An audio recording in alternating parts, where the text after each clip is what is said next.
Welcome to Module 0 for, this applies both to APS 1013, AER 1601, and APS 1049. I'm just showing some examples here. Basically, the purpose of this module is to let you know how we organize teams in the class around industrial projects. First thing I need to say is, typically a class could be anywhere from 16 people to 35 people. I really can't accommodate any more than 35 students in one of these applied classes, and here's the reason why. Each of the seminars is 3 hours long, and these classes, so there are 12 classes, sometimes 13 if we consider the final project presentation. During those seminars, I, for the first half hour, give a little overview of the content of a particular module for that particular day. But you will work in teams. All my courses, you must work in teams, simply because it reflects the real world. No one works as an island or on their own in the real world of enterprise and commerce, etc. Everybody's part of a team. Everybody's interacting with someone, particularly in the engineering profession. You've got teams, sometimes 300 in size, but there'd be sub-teams within that, for example, in the design and development of an aircraft, and bigger teams. But obviously you can't manage 300 people. You have to break them up into sub-teams. So you're going to be learning team dynamics in all these courses. In APS 1013, you're going to be learning in depth how teams, the psychology of teams and how teams work. You'll learn a little bit of it in APS 1012 as well. But you'll learn more of the theory of the teams in 1013, but also you're applying it on the job. So the very first week, the very first kickoff session, I give you a list of possible projects, because I've already worked with the various companies in scoping out possible projects for you to do. The industrial partners are choosing projects where they think they can get value from you. They're not just giving any old project. They're actually serious projects that they've scoped, where they're having some kind of an issue, or they're looking for some kind of insight and third-party point of view with respect to a particular topic. And I'll show you some examples. So the very first thing that happens in module 1, I kick off the class. I go through how the course works, the mechanics of the course, the weekly interaction, and then I talk about the specific projects. Here are examples from previous projects from the past. I brainstorm basically a list of courses here. This one happens to be from APS 1013 in the winter of 2018. And this happens to be Pratt & Whitney. So Pratt & Whitney here, let me just zoom in on that.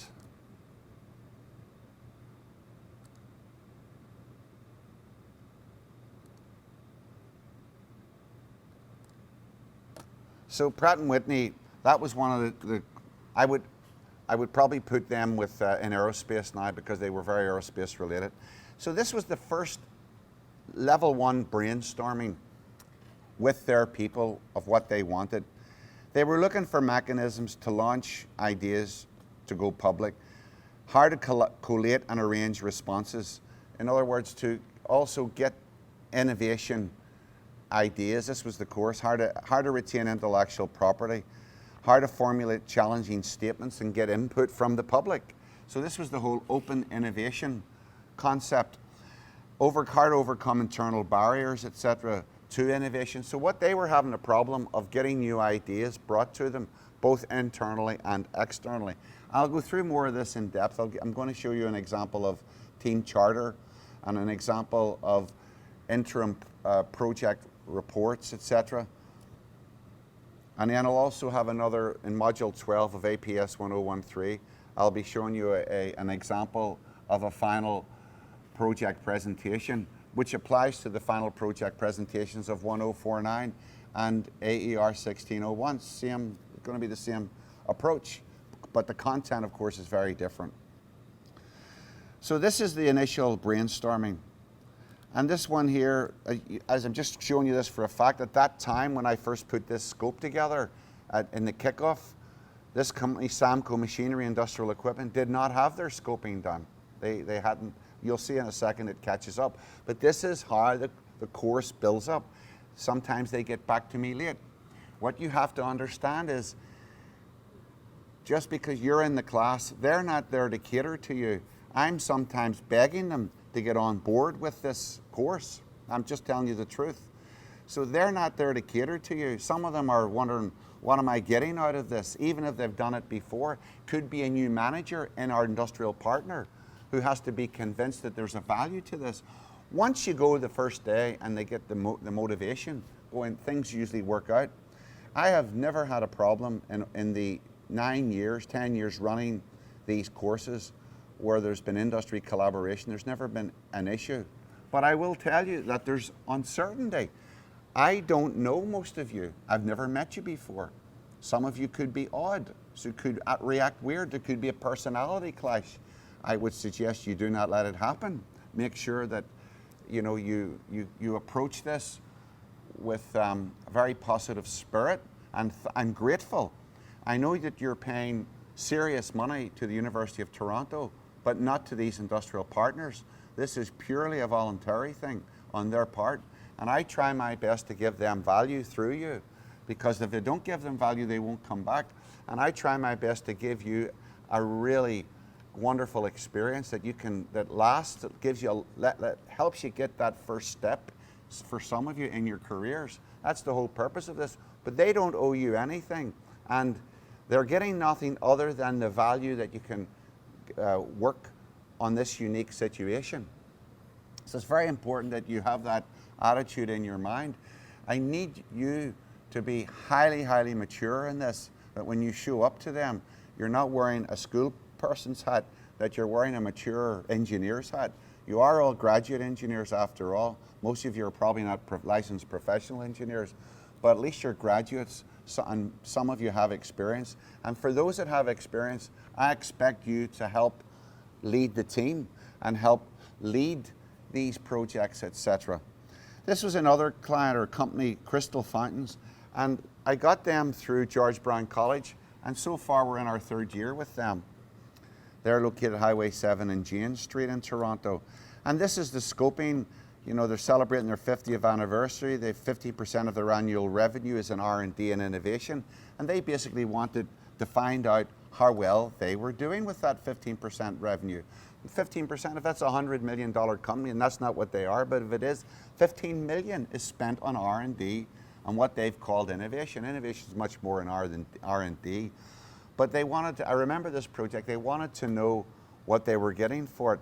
So this is the initial scoping document. The company here is called Fibus. This was Bombardier. Again, I had no scope. So at that time, I had no scoping. This was another one. This was Siemens, Messier, etc. These were the various companies at that time. This one was Triumph Don Lee. They make jet engine shafts, very high precision machining engine shafts. And they were looking at they're launching new products from manufacturing engineering into manufacturing and looking at risk. They were talking about lots of finger pointing, and they wanted to figure out a method by which they could improve that release process. Siemens, identify areas for improvement in supply chain process within Building Technologies division. The Building Technologies requires a high level of flexibility in order to properly address customer needs. Internal part order issues due to the variety of complexity was an issue. Inventory levels were an issue, etc. Review why when companies like General Electric, General Motors, Siemens, Bosch decide to implement automation, or how they implement it, etc. So they wanted to actually figure out ways of implementing automation into their processes to reduce risk of failure. This company was, another project there was a possibly Industry 4.0. This one was SNACMA, aircraft landing gear. Again, this was a very detailed scoping document. Sometimes these companies are helpful at the scoping stage. Sometimes they don't respond, don't answer phone calls. This is the real world. I do the best I can to launch you, but your job is to get into this more in depth. This particular company at the time said they wanted to identify communication of critical path of their projects. What are the critical path components in their suppliers? How the schedules are managed, etc. Research and review existing processes and tools within Messier, Dowty, Bugatti, and best practices. Provide a practical methodology which can be used to identify and manage critical elements and systems in the aerospace life cycle. These were real serious projects. So that's the kind of projects we would get into. And this happened to be APS 1013.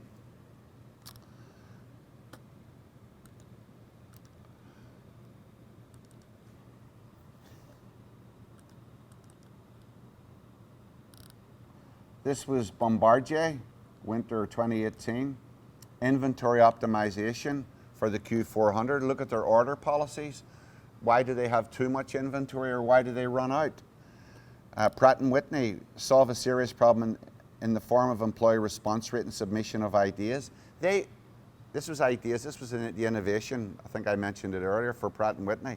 They only had 1% of employees actually providing ideas. So they wanted to figure out how do they improve that, but not only that, how do they improve getting input from the external marketplace. Samco Machinery, to eliminate the paper's unnecessary process steps between their milestone 6 and milestone 7 process of their product development life cycle. There were 12 major milestones from when you got an order from a customer to when you designed it, built it, and shipped it to the customer and commissioned it at the customer site. So there were 12 or 13 milestones, and they were having problems between milestone 6 and milestone 7. So we had a team analyze that. Okay, so that's sort of way how you scope them. Next thing you do, each team, again, on APS 1013, AER 1601, APS 1049. Next thing you do is you create a charter, a team charter. So here's examples of the charter. This happened to be Crystal's product development process. The team coordinator, there was this individual, and these were the team members. This was a team of 4 people. Crystal is an industry leader, so the overall purpose, the team will work to refine and continue the work developed by a team 5 from a previous. So sometimes you can work on previous projects that had been done the prior year or the year before that. So these companies are open to a new team with new fresh people, new fresh ideas coming in, taking the work a previous student team did and advancing it. So there's a thread, a common thread, and this is how they're getting value. So they wanted us, they were looking at the problem exists in both the time to market, to get their products to market, and the time to volume periods, with average length of new product development taking close to 19 months. That's 19 months to develop their products. They made these beautiful fountains that are in many of the world's major cities. In fact, if you go to the Eaton Centre in downtown Toronto, the fountains that spring all the water up in the air, sometimes 60 feet into the air, that's a Crystal Springs project. So you have all kinds of engineering going on there, but it is an artistic project, but it also is engineering underneath it. How do you pump all that water? How do you ensure that there's no leaks and the pressure is proper and the flow is beautiful and the fountain, and that's all engineering science actually, as well as of course aesthetics. And that's what they do, create these unique fountains. So the team objectives, so this is what you do. I will expect you, each of you you form a team the first week. No messing around. I usually try to get it formed in the first day, because I'm I've released this video. I'm asking you to think about, I give you the names of the projects, you know, a couple of weeks before the first kickoff class, so that at least you're coming in thinking about it. Some of you will have emailed me ahead of time and say, look, I've taken your previous course, APS 1012 or 1028 or another course, and I'd like to lead a team. And when I know you've taken a previous course, or you tell me you've 10 years experience, it's a no-brainer. I'll let you lead the team. I'll let you form the team and lead it. If you know some of your classmates, bring those people on. I don't mind that.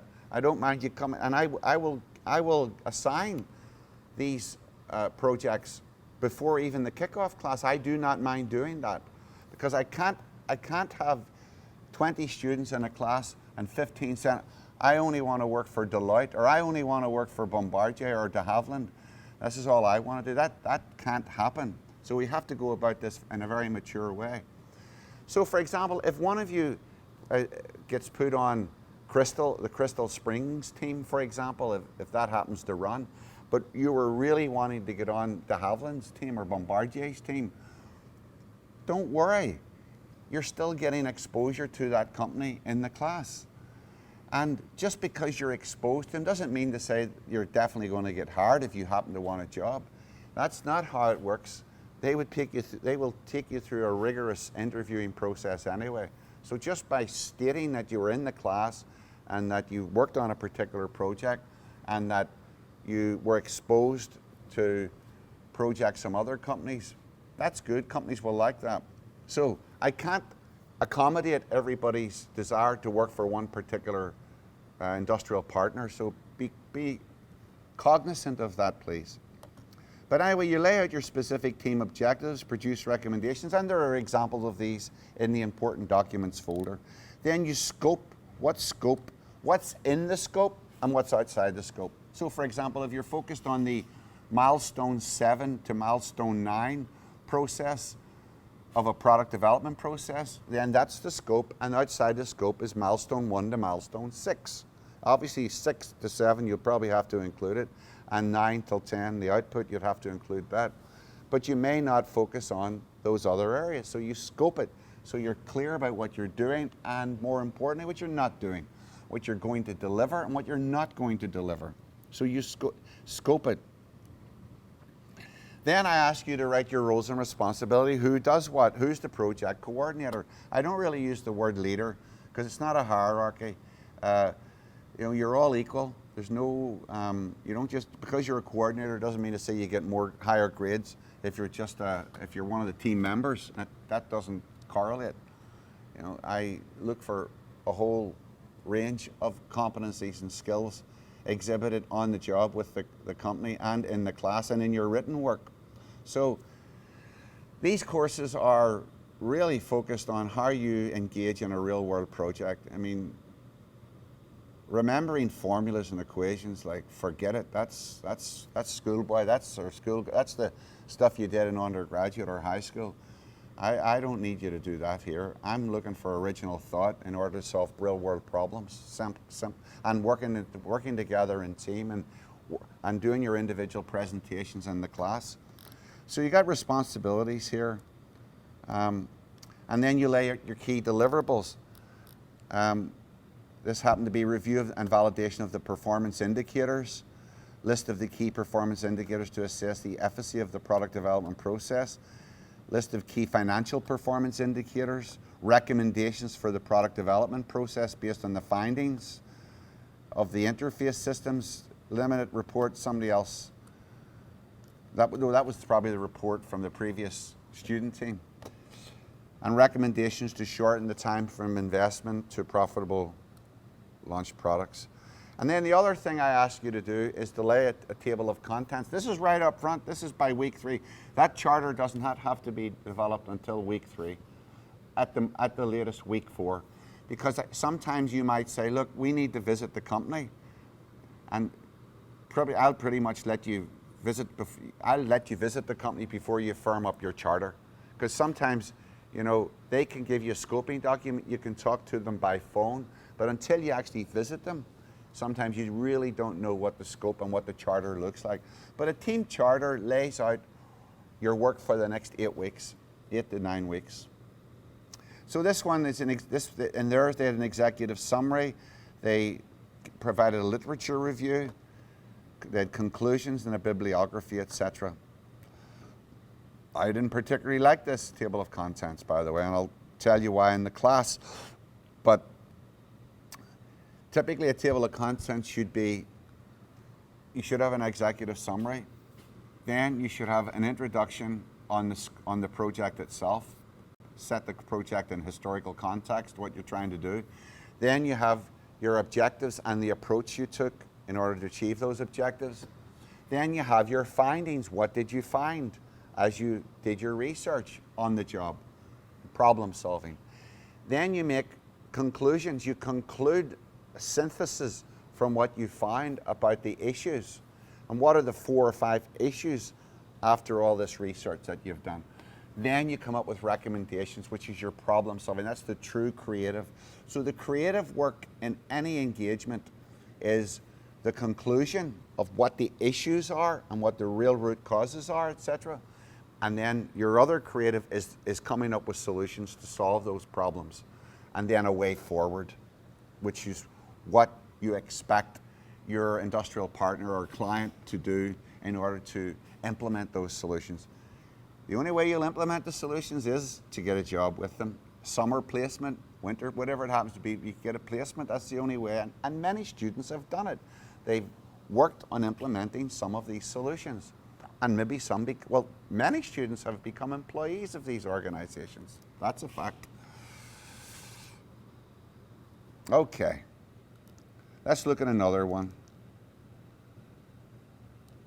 This is an example of an email I would be sending out, and etc. You don't need, this happens to be a charter from, one of the things I ask you to do is to create, when you join an industrial partner, I want you to create a bio, just 2 pages with your photo, your degree, what your first degree was, where you studied, what any work experience, and you send that to the company. You put their name on it. This was the very first, what I'd call team biography that we ever created, with photos and so on. It's a beautiful touch. This was a great team. I can remember them well.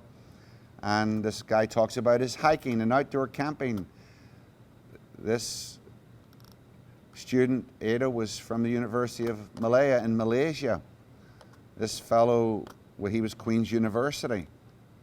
This fellow here, I remember him well, was from Iran. I think he went to, he got his, whatever. I thought he got his undergraduate degree in Tehran.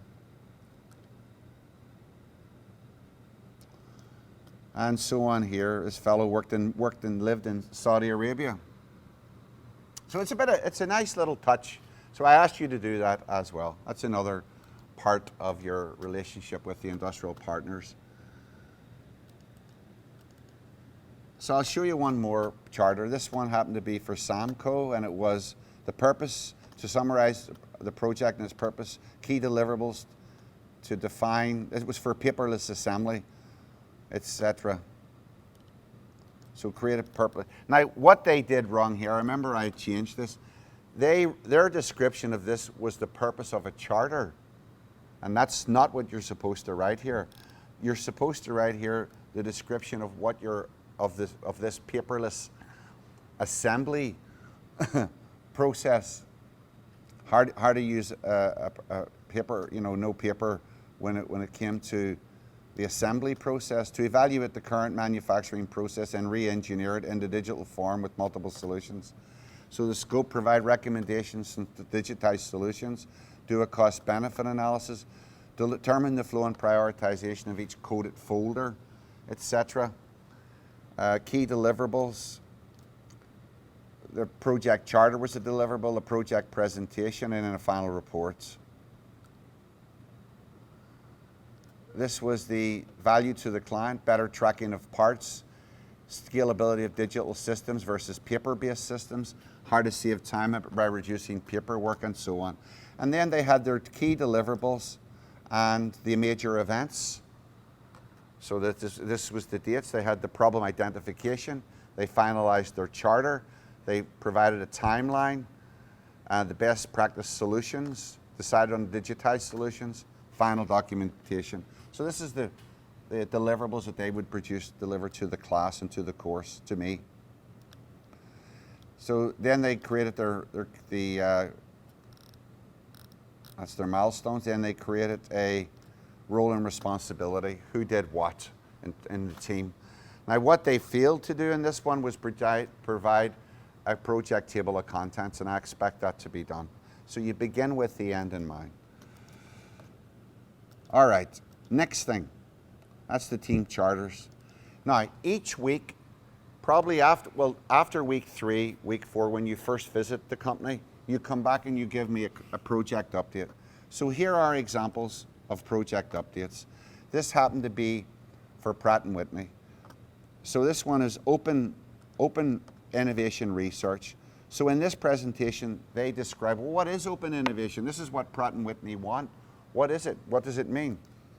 So they identified the variables related to innovation behavior and their effectiveness through literature review, intellectual capital, knowledge of grants and funding, technological knowledge itself, innovation efforts, the project management of innovation, risk, the company's ability to take risk, how they network with other thinkers and thought leaders, etc., or research institutions, etc.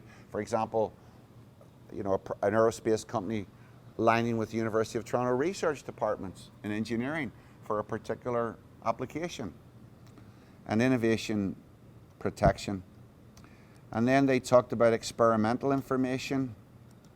They talked about results in the aerospace industry. This was from a paper. This was the results of a innovation process where they looked at customers, the actual internal committee, and society at large. And they looked how there's actually a methodology for innovation, market research, portfolio management, how to select proposals, how to select partner firms. So this is them. So this is the students learning what is open innovation, what is this thing that Pratt & Whitney wants. So they learn it and then they bring it to the class and I give them feedback. So they produce a little PowerPoint. So each of the classes, at least 1 out of every 2 classes, half of it is dedicated to the project reports.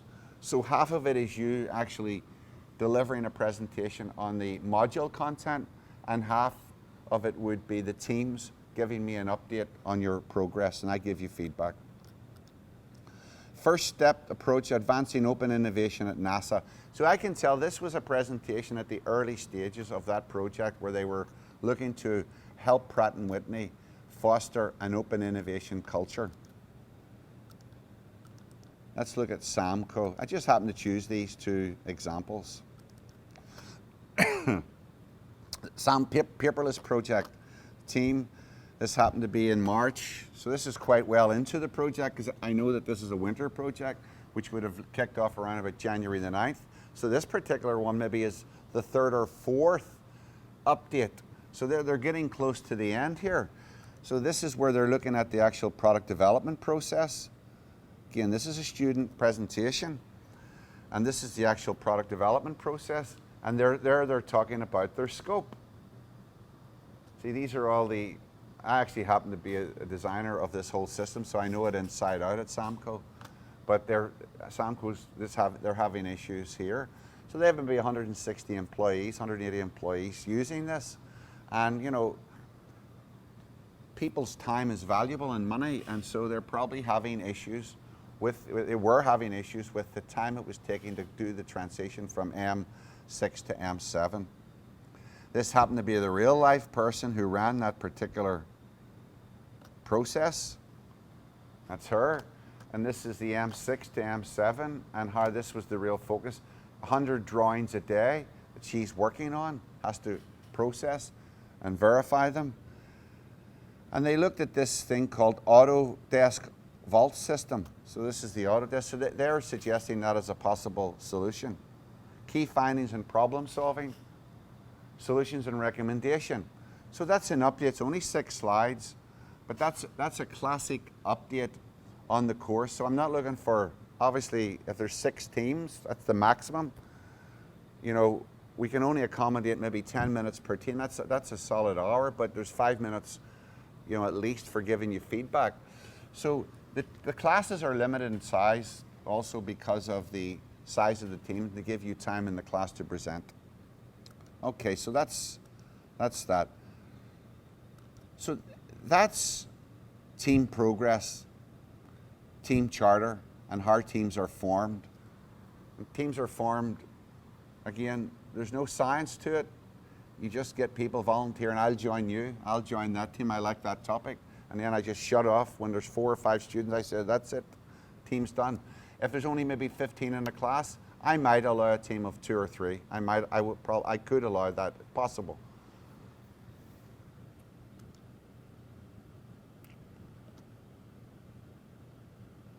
Okay, so that's how the teams are formed. Now, next thing I'd like to tell you about in the actual mechanics of the class to get things going. So you'll do team presentations, but you'll also do in-class presentations on the module content. So for every module, I have videos. Sometimes there's 4 videos, 6 videos in a module, and I will assign a reading or a video that you watch or an academic paper for you to read, and you'll come in and you'll present it. So this is the pure academic stuff where you're presenting. So for example, let's see what this one is. Module 5, Team 6. This happened to be on conflict resolution. And the individual that actually presented was this guy, Mohammed Siddiqui. So he actually watched the video that night before, but so did his team. His team may have read a paper on conflict resolution and give him feedback, because I allow you to have a breakout session in the classroom to prepare for your presentation. So you're all working together. You can meet the night before. Some of you, there was one team was crazy. They were all from China. They all happened to be living in the same apartment. It was crazy.